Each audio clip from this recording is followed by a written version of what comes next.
सभी का स्वागत है डीपी शर्मा के यूट्यूब चैनल में। हम डिस्ट्रिक्ट सीरीज में अब तक 4 डिस्ट्रिक्ट पढ़ चुके हैं, जिनमें सबसे पहले हनुमानगढ़ पढ़ा था, नंबर 2 गंगानगर पढ़ा था, चूरू झुंझुनू पढ़ चुके हैं। आज हमारी जो बारी है वो हमारा डिस्ट्रिक्ट जिसका नाम है सीकर जिला। बड़ा ही महत्वपूर्ण जिला है सीकर जिला। सीकर जिले का ऐतिहासिक महत्व क्या है उस बात को हम देखते हैं। सीकर जिले का प्राचीन नाम हमें मिलता है वीर भाणकाबास। सीकर जिले का प्राचीन नाम वीर भाणकाबास सीकर जिले का प्राचीन नाम है। ओके, यहां तक कोई किसी प्रकार की समस्या नहीं। इसके बाद जैसा कि आपको मैंने पहले बताया, शेखावाटी प्रदेश बहुत ही important, very very important. Shekhawati प्रदेश, शेखावाटी प्रदेश के अंदर जैसा कि आप सभी जानते हो, नंबर 1 सीकर जिला आता है, नंबर 2 चूरू जिला आता है, नंबर 3 झुंझुनू जिला आता है, नंबर 4 हम बात करें थोड़ा सा भाग उत्तरी पूर्वी भाग नागौर जिले का आता है। तो आपके सामने 4 डिस्ट्रिक्ट है जिनमें सीकर सबसे पहले है। सीकर के बाद में चूरू, चूरू के बाद झुंझुनू, झुंझुनू के बाद नागौर का भाग पूरा नहीं है। सीकर जिले को शेखावाटी का हृदय के नाम से जाना जाता है। सीकर जिले को शेखावाटी का हृदय के नाम से इस प्रकार से जाना जाता है। ये हृदय हुआ, हर्ट हुआ शेखावाटी प्रदेश का। जैसा कि आपको बताया शेखावाटी का स्वर्ग किसे कहा जाता है, तो आप जानते हो झुंझुनू को। इससे पहले मैंने झुंझुनू का पूरा वर्णन किया था, तो यहाँ झुंझुनू इसके अंदर क्लियर हो जाएगा। ओके, इसके बाद हम सीकर के और बातों को लेकर चलते हैं। सीकर के अंदर बहुत से शासक आए। शेखावत वंश का यहाँ मुख्यतः राज हुआ। शेखावत के बाद चौहानों का भी कुछ हद तक यहाँ राज हुआ था। कोई खास बड़ा इतना स्ट्रॉन्ग इतिहास नहीं है सीकर जिले का। सीकर जिला इतना विशेष प्रभुत्व रखने वाला डिस्ट्रिक्ट नहीं है ऐतिहासिक दृष्टि से हम देखें तो। 1857 की क्रांति में हमें ये जिक्र मिलता है कि तांतिया टोपे अंतिम बार राजस्थान में जो रहे थे वो सीकर क्षेत्र के अंदर रहे थे। सीकर का इतना ही इतिहास में योगदान मिलता है। बाकी बात तो बहुत मिलेगी, लेकिन वो ऐतिहासिक दृष्टि से आपके कॉम्पिटिशन एग्जाम की दृष्टि से किसी प्रकार से महत्वपूर्ण नहीं है। मिलने को सीकर जिले का इतिहास एक स्ट्रॉन्ग इतिहास, बड़ा इतिहास मैं बता सकता हूँ आपको, लेकिन वो किसी प्रकार से काम का नहीं है। फालतू बकवास करने से कोई मतलब की बात नहीं है। अब है हमारी मतलब की बात, एग्जाम के अंदर क्या आएगा। पहले हम सीकर जिले की ज्योग्राफिकल बात देखते हैं कि सीकर जिले में ज्योग्राफिकल फैक्ट क्या है, कैसी यहाँ के फीचर्स है, कैसा यहाँ का क्लाइमेट है, कैसा ड्रेनेज सिस्टम है, कैसा यहाँ पर वाइल्ड लाइफ सिस्टम है, पूरा मैं आपके सामने डिफाइन करता हूँ। सबसे पहले हम देखें सीकर जिले की लोकेशन क्या बोलती है हमें। जैसा कि आप देख रहे हो सीकर जिला, सीकर जिले के आसपास क्या है, अर्धचंद्राकार आकृति में इस प्रकार से डिस्ट्रिक्ट है। और इस जिले के साथ में यहाँ पर सीमा अटैच करता है, जस्ट उत्तरी भाग में इसके लगता है झुंझुनू लगता है। और इसके अलावा ये जो भाग है कौन सा, ये भाग आएगा पूर्वी भाग, सॉरी पश्चिमी भाग। पश्चिमी भाग में यहाँ पर डिस्ट्रिक्ट लगेगा, इसका नाम है नागौर। यहाँ लगेगा नागौर लगेगा। और इस साइड में यहाँ जो लगने वाला है इसका नाम आएगा जयपुर। यहाँ जयपुर लगेगा। एक तरफ थोड़ी सी हरियाणा की सीमा भी इसके साथ में अटैच होती है। तो ये सीकर जिले की आसपास की लोकेशन है। राजस्थान का वह जिला जिसकी आकृति अर्धचंद्राकार या प्याले के अनुसार आकृति है, तो वो आपका सीकर जिला था। जिसकी आकृति अर्धचंद्राकार या प्याले के अनुसार आकृति आती है, वो आपका सीकर। सेकेंड स्टेप, क्लाइमेट की बात करते हैं। क्लाइमेट किस प्रकार के सीकर जिले की वो देखते हैं। क्लाइमेट बड़ी शानदार है। ये जो प्रदेश है वो अर्धशुष्क प्रदेश है, सब एरिड रीजन है। ये अर्धशुष्क प्रदेश है, यहाँ सब एरिड रीजन पाया जाता है। और जलवायु की बात करें, गर्मियों में ठीक ठाक गर्मी होती है, सर्दियों में ठीक ठाक सर्दी रहती है। सीकर जिले में एक स्थान है फतेहपुर के नाम से। फतेहपुर स्थान बड़ा महत्वपूर्ण है। सर्दियों में राजस्थान का सबसे ठंडा स्थान फतेहपुर होता है। कैसे, -2 से 3 डिग्री सेंटीग्रेड यहाँ का तापमान चला जाता है। ये सीकर जिले की यहाँ की फतेहपुर क्षेत्र की विशेष बात रहती है। इसी फतेहपुर का महत्वपूर्ण योगदान और भी है। यहाँ पर इजराइल से एक पौधा लाया गया, इजराइल की एक फसल जिसका नाम होहोबा, जिसे हम बोलते हैं होहोबा। इसी को बाद में बोला गया जोजोबा। इसी को बाद में बोला गया था जोजोबा, होहोबा एक ही बात है। यह ध्यान रहे, इजराइल का एक झाड़ीनुमा तिलहनी पौधा है। काजरी संस्थान जोधपुर के से यहाँ लेकर आया था। इस पौधे को लाने का टारगेट यह था मरुस्थलीय विस्तार को रोका जाए, लेकिन मरुस्थलीय विस्तार तो रोका नहीं गया। लेकिन यहाँ तिलहनी फसल है, इसका एक विशेष यूज हो गया। हमारे जो प्रोडक्ट बनते हैं, चिकने पदार्थ जो बनते हैं, लुब्रिकेंट जो बनते हैं, उस लुब्रिकेंट के अंदर, चिकने पदार्थों के अंदर इस होहोबा का प्रयोग किया जाता है। राजस्थान में 3 इसके प्रमुख केंद्र हैं, फतेहपुर सीकर, ठंड जयपुर, इसके अलावा झज्जर, बीकानेर। तो इसके 3 स्थान अलग अलग आते हैं। बीकानेर भी आ गया, फतेहपुर भी आ गया। फतेहपुर का ऐसा इसके अंदर योगदान मिलता है। ओके, ये यहाँ की क्लाइमेट के बारे में बात है। गर्मी ठीक चलती है, आंधी आने में तीसरा स्थान सीकर जिले का आता है। राजस्थान में तीसरे स्थान पे सर्वाधिक आंधी सीकर जिले में आती है। आधे भाग पे डेजर्ट फैला हुआ है और कुछ भाग पे इस पे अरावली का विस्तार माना जाता है। ठीक है, देखो जैसे कि मान लिया इस प्रकार क्या करती है, अपनी तो विशेष ही चलती है, अर्धचंद्राकार आकृति। इस भाग में यहां पर पहाड़ी है, ये पहाड़ी है। पहाड़ी का नाम है खंडेला, पहाड़ी का नाम खंडेला की पहाड़ी। इस खंडेला की पहाड़ी से जिस नदी का उद्गम हुआ, एक तो नदी है कांतली, ये लो जी, कांतली नदी उद्गम होने के बाद उत्तरी राजस्थान की ओर बहती है। सीकर के पूर्वी भाग में बहने के बाद झुंझुनू के मध्य भाग में बहती हुई झुंझुनू के अंदर एक स्थान पड़ता है मंडरेला, उस मंडरेला में अपना जल समाप्त कर लेती है। आंतरिक प्रवाह क्रम की पूर्ण बहाव की दृष्टि से दक्षिण से उत्तर की ओर बहने वाली राजस्थान की सबसे लंबी नदी है। वो कौन सी है? वो आपकी खंडेला से निकलने वाली कांतली नदी है। कांतली नदी के भाव क्षेत्र को तंवरावाटी या तोरावाटी के नाम से जाना गया, क्योंकि इस नदी के भाव क्षेत्र में तंवर वंशीय चौहानों ने निवास किया था।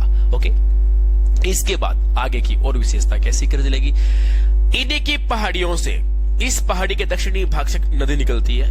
वो नदी यहां से निकलने के बाद दक्षिण की ओर जाती है। यहां पर राजस्थान की क्षेत्रफल की दृष्टि से सबसे बड़ी झील और जिसका नाम है सांबर झील। ये लो, सांबर झील में जाके इस प्रकार से गिरती है और इस नदी का नाम है खंडेला। इस नदी का नाम क्या है? खंडेला नदी। खंडेला नदी का उद्गम भी सीकर से होता है, खंडेला की पहाड़ी के दक्षिणी भाग से होता है। यहां से उद्गम होने के बाद ये नदी सीकर जिले से बहती हुई सांबर झील में आकर गिरती है। इसके बाद खंडेला की पहाड़ी से ही नीम का थाना क्षेत्र पड़ता है। नीम का थाना क्षेत्र है। नीम का थाना क्षेत्र में बहती हुई यहां से निकलने के बाद ये शेखावाटी प्रदेश में बहती है, जो पूर्वी भाग तंवरावाटी के नाम से या तोरावाटी के नाम से भी जाना जाता है। ये सारी विशेषताएं कंप्लीट नदियों की बात होगी। नदी यहाँ पर एक विशेष आती है जिसका नाम कांतली है। इसके बाद हम बात करते हैं उत्पादन विशेष की बात करते हैं। देखो, सीकर जिले का उत्पादन जो है वो होहोबा जोजोबा के अंदर यहाँ उत्पादन करता है। इसके अलावा सरसों का भी बहुतायत में यहाँ उत्पादन होता है।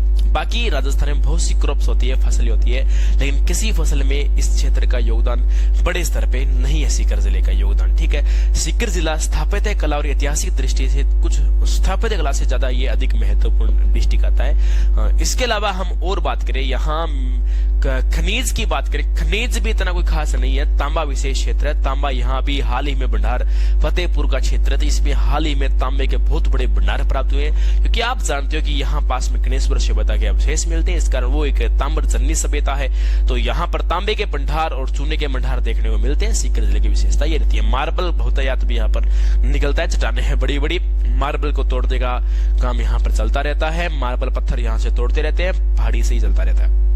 उद्योग विशेष में भी कोई बड़ा योगदान नहीं है। ज्योग्राफिकल जो बातें थी वो कांतली नदी है और सब एरिड प्रदेश, वो मैंने आपका डिफाइन किया, क्लियर किया। अब हम बात करते हैं ऐतिहासिक महत्व और यहाँ का सांस्कृतिक महत्व क्या है, कल्चर एंड हिस्ट्री सीकर जिले की क्या है वो देखिए। सबसे पहले और सबसे ज्यादा महत्वपूर्ण वो है यहाँ पर एक देवी जिसका नाम है जीर्ण भवानी, जीर्ण माता। मैं आपको कुछ मंदिर है उन सब के बारे में डिफाइन कर देता हूं। जैसे जीर्ण माता का मंदिर है, शाकंभरी माता का मंदिर है। पहले मैं शाकंभरी माता के मंदिर को क्लियर कर देता हूं। देखो क्या है कि राजस्थान में शाकंभरी माता के कई मंदिर है, ध्यान रहे। क्या है कि एक तो रुद्राणी, एक है रुद्राणी और एक रुद्राणी है, एक ब्रह्माणी है। ब्रह्माणी और रुद्राणी के नाम से ये मुझे भी क्लियर हुआ है। मैं मंदिर में गया था, वहां के पंडित जी के माध्यम से मुझे क्लियर पता लगा कि वास्तव में क्या है। देखो, दो नाम अक्सर आपने सुनोगे, एक है शाकंभरी, एक नाम है शाकंभरी और दूसरा नाम है सकराय। ये आपने नाम सुना होगा। सकराय माता का जो प्रमुख मंदिर है वो है उदयपुर वाटी। उदयपुर वाटी तहसील झुंझुनू के अंदर एक मंदिर आता है ये, और सकराय नामक गांव में इसे सकराय माता बोलते हैं, शाकंभरी भी बोलते हैं। देखो क्या है कि दो रूप है माता के, ये माता तो एक ही बता दें, इसके दो रूप है। जो इंद्राणी रूप है, सॉरी जो रुद्राणी रूप है, इसका रुद्राणी रूप वो तो आता है सकराय माता का आता है, और ब्रह्माणी रूप है वो इसका शाकंभरी, जो मतलब सांबर झील के किनारे जो मंदिर बना हुआ है, जयपुर जिले के अंतर्गत जो मंदिर आता है वो ये मंदिर विशेष रूप से जाना जाता है। इसके अलावा हम बात करते हैं शाकंभरी माता का प्रसिद्ध मंदिर मालकेतु जो पर्वत है, मालकेतु पर्वत तो ये सीकर में भी है, झुंझुनू में भी आता है। मालकेतु पर्वत के अंदर यहाँ पर एक मंदिर और बना हुआ है, शाकंभरी माता का मंदिर बना हुआ है। यहाँ शकराय कह सकते हो, पर ध्यान रहे वो इंद्राणी और रुद्राणी ब्रह्माणी इसके दो टाइप है, वो बता दिया आपको। शाकंभरी शकराय थोड़ा सा डिफरेंस बताते हैं, जबकि कोई इसको भेड़ बताता है। थोड़ा बहुत विवाद अभी भी इनके अंदर मिलता रहता है, ठीक है विद्यार्थियों। लेकिन ये आपकी बात कंप्लीट हुई सकराय माता की, शाकंभरी माता की। सीकर में भी बड़ा ही महत्वपूर्ण मालकेतु में इनका मंदिर है, बता दिया।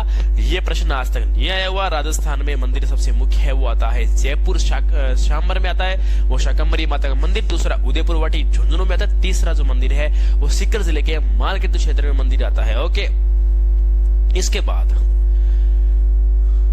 देवियों में महादेवी जिसका नाम जीर्ण माता, दोनों नवरात्रों में जहां पर मेला भरता है, चौहानों की प्रसिद्ध इष्ट देवी के नाम में पूजनीय, मीणाओं की कुल देवी के रूप में पूजनीय, जिसका नाम है जीर्ण भवानी जीर्ण माता। मैं स्पेशल एक आपको पाठ करवाऊंगा जीर्ण माता का, क्योंकि जीर्ण माता की महिमा को मैं जल्दी से 2-4 महीने में पूरा नहीं कर सकता। राजस्थान की लोक देवियों में जो साहित्य में सबसे लंबा गीत है वो जीर्ण भवानी का गीत है, और राजस्थान के लोक देवताओं में और साहित्य में उस गीत सबसे लंबा गीत रामदेव जी महाराज का गीत माना जाता है। दो बहन भाई हर्षनाथ और जीर्ण भवानी, और आप सबसे मेरा एक आग्रह रहेगा कि आप मुझे कमेंट करके बताइए, यदि आप असली वास्तव में जिला दर्शन का लाभ उठा रहे हो तो मुझे आप कमेंट करके बताइए कि जीर्ण माता और हर्षनाथ के माता पिता का नाम क्या था, मुझे आप कमेंट करके बताओगे। जीर्ण माता का सबसे प्रमुख मंदिर वो आता है रेवासा के अंदर, रेवासा शिखर में इनका प्रमुख मंदिर आता है। काजल शिखर यहाँ पर, कजली शिखरी बोलते हैं, काजल शिखर बोलते हैं की बात है। काजल शिखर यहाँ पर पहाड़ी है, काजल शिखर पहाड़ी पर यहाँ पर इस पहाड़ी के तलहटी में जीर्ण माता का मंदिर बना हुआ है, जैसा कि आपने देखा है। अभी मैंने हाल ही में एक वीडियो निकाली मेहंदीपुर बालाजी के बारे में, इसके बाद हर्षद माता के मंदिर के बारे में वीडियो निकाली थी मैंने, और इसके बाद में जमुआ रामगढ़ में जमुआ माता इनकी वीडियो निकाली थी। इनके अलावा एक जमुआ बांध इनके बारे में बताया मैंने, फिर आप मोरी वाले बालाजी हैं जमुआ रामगढ़ उनके बारे में बताया, फिर मैंने आपको बताया जो दादू जी महाराज दादू संत इनके बारे में खूब बताया। लेकिन मैंने खूब देवियों के बारे में बताया, जिस प्रकार इन देवियों को मैंने आपको लाइव दिखाया और प्रॉपर वहां की वर्तमान स्थिति को आपको मैं रूबरू कराया, उसी प्रकार जीर्ण माता को मैं जल्द ही आपके सामने रूबरू कराने वाला हूं। अभी नवरात्रों का समय है तो भीड़ बहुत ज्यादा है, तो हम वहां के इतिहास को इकट्ठा करने में असमर्थ रहेंगे। वहां जाने के बाद थोड़ी समस्या रहती है। जैसे ये मेला पूरा हो उसके जस्ट बाद में आपको जाके यहाँ जीर्ण माता का भी दिखाऊंगा, ठीक है। काजल सीकर के बारे में पूरी विशेषता मैं वही बताऊंगा आपको। बहुत अच्छा इतिहास है, लेकिन सीकर जिला पूरा नहीं हो पाएगा, जीर्ण माता ही रह जाएगी। 1 घंटे चलती रहेगी लगातार, बंद नहीं होने वाला है। जीर्ण भवानी का मंदिर रेवासा में, रेवासा स्थान बहुत ही इंपॉर्टेंट है। रेवासा के अंदर यहाँ पर 2 झील बनी हुई है। रेवासा के पास 2 झील है। एक झील का नाम है रेवासा झील, खारे पानी की झील है। इसके अलावा एक झील और है यहाँ पर, जिस झील का नाम है कोछोर झील। यहाँ झील जिसका नाम है कोछोर झील, ये भी यहाँ की फेमस झील है। यहाँ पर भी निम्न स्तर पर नमक का उत्पादन किया जाता है। 2 झील रेवासा और कोछोर, ये प्रश्न एग्जाम में उठा हुआ है कि रेवासा झील के किनारे किस देवी का प्रसिद्ध मंदिर बना हुआ है, तो जीर्ण माता प्रॉपर किनारे नहीं है, लगभग झील से 2 किलोमीटर की दूरी पे यह मंदिर बना हुआ है। ओके, इसके बाद यही रेवासा और भी महत्वपूर्ण है आपकी जानकारी के लिए। हमारे भारत का चौथा, राजस्थान का पहला गौ माता मंदिर, गौ माता का सबसे विशेष मंदिर जो पहला वो रेवासा में है, और इस धाम को सप्त गो धाम आश्रम के नाम से ही जाना जाता है। रेवासा के अंदर जो धाम है, रेवासा के अंदर जो मंदिर बना हुआ है, इसे सप्त गोधाम आश्रम के नाम से जाना जाता है। ये यहाँ की सबसे बड़ी रेवासा की विशेषता थी है। इसी के साथ रेवासा की यदि और बात करता हूँ कि रेवासा के अंदर क्या है, तो यहाँ पर एक मंदिर और बना हुआ है जिसका नाम है दिगंबर जैन मंदिर का नाम आता है। और दिगंबर जैन मंदिर, इनके बारे में बता देता हूँ क्या है। जैनों का तीर्थ स्थान है दिगंबर जैन मंदिर, मतलब जैन धर्म का भी यहाँ पर बराबर में एक शानदार स्थल अपने आप के अंदर रहता है। बहुत महत्वपूर्ण अपने आप में ये एक विशेषता रखता है। ध्यान रहे, यहाँ दिगंबर जैन मंदिर है जहां पर 8वें तीर्थकर, पता होना चाहिए कौन थे, बताइए फटाफट से। 8वें तीर्थकर जिनका नाम था चंद्र प्रभु नाम था, ये 8वें तीर्थकर है। यहाँ इनका एक मंदिर बना हुआ है, बहुत ही शानदार मंदिर बना हुआ है। यहाँ सीकर जिले में 2 जैन जो तीर्थकर है, इनके मंदिर, एक तो 8वां है यहाँ बना हुआ है, एक 23वां पार्श्वनाथ, उनका भी खंडेला के अंदर मंदिर बना हुआ है। मैं दोबारा बता दूंगा आपको। रेवासा के बारे में देखो, जीण माता का मंदिर क्लियर हुआ। जीण माता के बाद में यहाँ सप्त गोधाम आश्रम बताया, दिगंबर जैन मंदिर बताया, रेवासा झील के बारे में हम लोगों ने वर्णन किया। ये रेवासा के बारे में संपूर्ण आपकी बातें थी। फिर इसके बाद हम अगली कड़ी में चलते हैं। हर्ष गांव के अंदर एक बहुत ही शानदार यहाँ पर मंदिर बना हुआ है, पहाड़ी के ऊपर, बहुत जोरदार मंदिर है, पहाड़ी के ऊपर मंदिर। और उन मंदिर के अंदर लगभग 9वीं शताब्दी का यहाँ मंदिर है। विग्रहराज चौहान शासक थे, इनका संबंध यहाँ से रहता है। यहाँ जो मंदिर है वो सबसे मुख्य मंदिर भगवान शिव का मंदिर है, शिव जी का मंदिर बना है। शिव जी के मंदिर के बराबर ही यहाँ पर हर्षनाथ का मंदिर बना हुआ है। हर्ष जीण माता के पेरू जी भाई है, ये हर्षनाथ का मंदिर बना है। इसके अलावा इस पहाड़ी पर पवन सखियां भी स्थापित है। यहाँ पर क्या है, यहाँ पर पवन सखियां भी स्थापित है। ये यहाँ की सबसे बड़ी विशेषता थी, हर्षनाथ पहाड़ी की आती है। ठीक है, बता दिया आपको, शिव मंदिर के बारे में बताया मैंने, पूरा बताया, बहुत ही शानदार महत्व है। ये बात आपकी कंप्लीट हुई, इसके अंदर भी कोई समस्या नहीं होनी चाहिए। लगभग 5 किलोमीटर का रास्ता है। देखो मैं इसको शॉर्ट में क्यों कर रहा हूँ, मैं एग्जाम की दृष्टि से पूरा कर रहा हूँ। मेले के अंदर, नवरात्रि मेले के दौरान यहाँ पर जोरदार मेला भरता है, ये यहाँ की सबसे बड़ी विशेषता है। सीकर जिले के दर में मैंने आपको हर्षनाथ का पूरा करवाया, जबकि जीण माता जब कराऊंगा आपको हर्षनाथ भैरू दोबारा आएंगे तब मैं हर्षनाथ भैरू को भी पूरा डिफाइन करूंगा। ओके, यहाँ तक आपको कोई समस्या आपको नहीं होनी चाहिए। हर्षनाथ मंदिर की बात पूरी करने के बाद रेवासा का मैंने दिगंबर जैन मंदिर बताया। फिर इसके बाद मैं आपके सामने खंडेला की बात करता हूँ। खंडेला बहुत ज्यादा महत्वपूर्ण, पहले ही बताया था। ये खंडेला की पहाड़ी सीकर में इस प्रकार से आती है, आप सभी जानते हो। यहाँ उत्तर में एक नदी जा रही है जिसका नाम कांतली नदी है। इस प्रकार दक्षिण में गई, उसका नाम भी खंडेला नदी है। इसके अलावा इस खंडेला की पहाड़ी के अंदर यहाँ पर एक मंदिर और जैन धर्म का एक शानदार मंदिर बना हुआ है, जो यहाँ पर 23वें तीर्थकर का मंदिर है। यहाँ पर दिगंबर जैन मंदिर है। 23वें तीर्थकर जिनका नाम था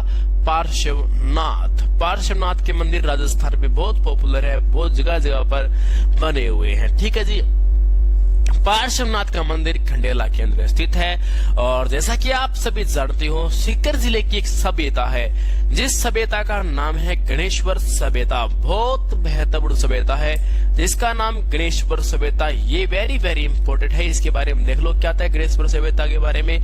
गणेश्वर सभ्यता में जितने भी यहाँ पर अवशेष प्राप्त हुए वो सारे के सारे यहाँ पर तांबे से निर्मित थे। किससे निर्मित थे? यहाँ पर सारे के सारे तांबे से निर्मित थे। जैसे दैनिक जीवन में उपयोग में आने वाली समस्त वस्तुएं, चम्मची, बाटी, प्लेट, लोटा, गिलास, बर्तन, भांडा, जो भी था टोटल किसका प्राप्त हुआ? तांबे का। दैनिक जीवन में उपयोग में आने वाली समस्त वस्तुएं तांबे की प्राप्त हुई, इसलिए इस सभ्यता को कहा गया तांबे को जन्म देने वाली सभ्यता। तांबे को जन्म देने वाली सभ्यता, अर्थात ताम्रजन्नी सभ्यता, इसे बोलते हैं ताम्रजन्नी, मतलब तांबे को जन्म देने वाली सभ्यता, इस सभ्यता को कहा जाता है। यहाँ तक आपकी बात पूरी हुई। देखो ये सभ्यता बहुत ज्यादा महत्वपूर्ण है। विजय सिंह का यहाँ अच्छा योगदान है। राखलदास बनर्जी का योगदान नहीं है। RC अग्रवाल, रतन चंद्र अग्रवाल का भी यहाँ से संबंध रहता है, इन्होंने खोज वगैरह की थी, अच्छा योगदान दिया। विजय सिंह का भी शानदार महत्व रहता है। गणेश्वर सभ्यता, आपके दिमाग में एक बात और आएगी जो मैं पहले छोड़ चुका हूं। जैसे राजस्थान की ताम्र नगरी किसे कहा जाता है, ताम्र नगरी की हम बात करते हैं तो आपका स्थान रहेगा खेतड़ी। खेतड़ी को ताम्र नगरी, और ताम्र नगरी तो हो गया आपका ये खेतड़ी। ताम्र सिटी किसको बोलते हैं, ताम्र सिटी बोलते हैं झुंझुनू को कहा जाता है। ताम्रजन्नी बोलते हैं गणेश्वर सभ्यता को, और एक है ताम्रवती, ताम्रवती बोलते हैं उदयपुर की आयड सभ्यता को। आयड सभ्यता को ताम्रवती के नाम से जाना जाता है। ये सारे एक जैसे आपस में जुड़े हुए शब्द थे, वो मैंने आपके क्लियर कर दिए। यहाँ पर अधिक मात्रा में मछली पकड़ने के कांटे प्राप्त हुए। मछली पकड़ने के क्या प्राप्त हुए, कांटे, कांटे मतलब चिमटे प्राप्त हुए हैं, वो भी 49 से प्लस। इसका मतलब एक आधा चिमटा है तो हम अंदाजा लगाए कोई बन गया होगा ऐसे कोई। इतने ज्यादा यहाँ पर ये जो मिल रहे हैं, इसका मतलब क्या है, क्या मतलब है। मछली पकड़ी, मछली जल की रानी है, जीवन उसका पानी है, बाहर निकालो मर जाएगी, पानी में डालो जी जाएगी ना। इनका उद्देश्य था मछली जल की रानी है, कुकर में तल के पकानी है, हम सबको साथ खानी है। इसका मतलब ये लोग मछली को भी खाया करते थे। ये लोग शाकाहारी तो साथ में थे तो थे, लेकिन शाकाहारी के साथ में मांसाहारी भी हुआ करते थे। ये इनकी अनोखी विशेषता, राजस्थान की सबसे विशेष सभ्यता, जहां पर मछली पकड़ने के कांटे प्राप्त हुए, जिससे हमें ज्ञात होता है कि ये लोग शाकाहारी के साथ साथ में मांसाहारी भी हुआ करते थे।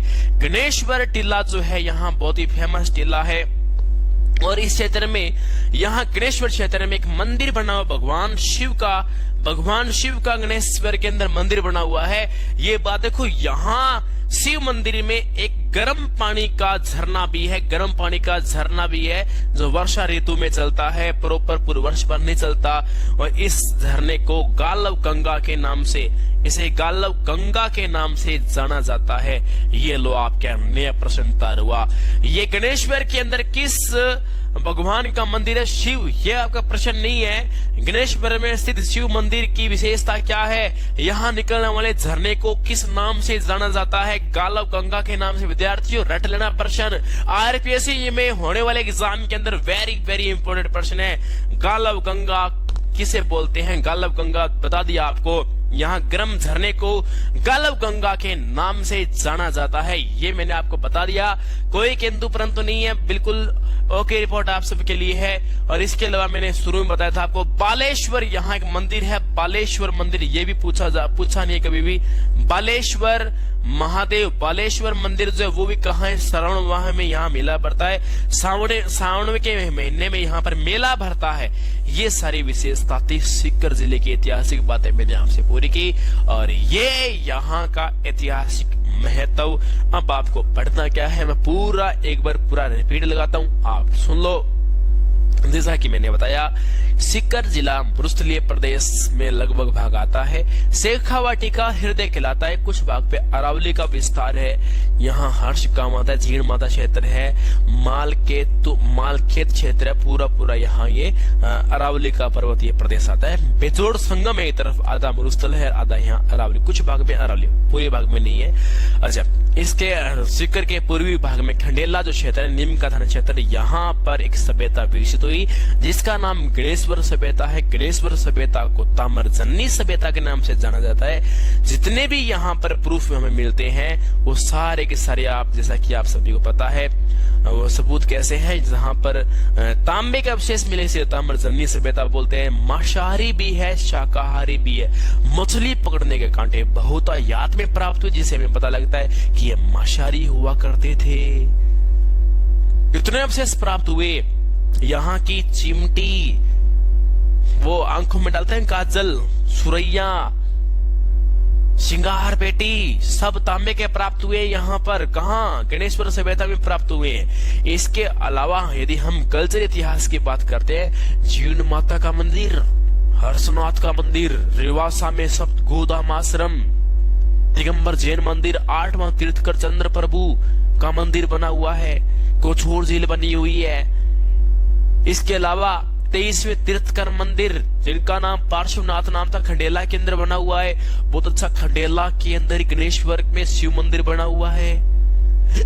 गर्म पानी का झरना है जिसे गालव गंगा के नाम से जाना जाता है। बालेश्वर का मंदिर है। और सुनो, यहाँ एक स्थान लक्ष्मणगढ़, जिसे लिच्छमणगढ़ बोलते हैं कहीं, तो यहाँ लक्ष्मणगढ़ के अंदर ध्यान रहे, बहुत ही जोरदार किला रोड के पास ही पड़ता है, NH 11 के पास ही पड़ता है। लक्ष्मणगढ़ के अंदर यहाँ किला है। लक्ष्मण सिंह करके यहाँ के ठाकुर थे, शासक थे, जिन्होंने यहाँ लक्ष्मणगढ़ का किला बनाया था। लक्ष्मणगढ़ का जो किला है, इसकी स्थापना 1805 के अंदर हुई थी। और ये सीकर जो एरिया है ना, जयपुर क्षेत्र का जयपुर रियासत का सबसे प्रधान ठिकाना था, वो सीकर हुआ करता था। 1805 में लक्ष्मणगढ़ की स्थापना हुई। इसके अलावा फतेहपुर जो स्थान है, वहां पर एक सरस्वती शोध केंद्र है। यहाँ पर सरस्वती संग्रहालय फेमस है। यहाँ पर बहुत जोरदार संग्रहालय बना हुआ है। इसकी विशेषता आप मुझे बताओगे।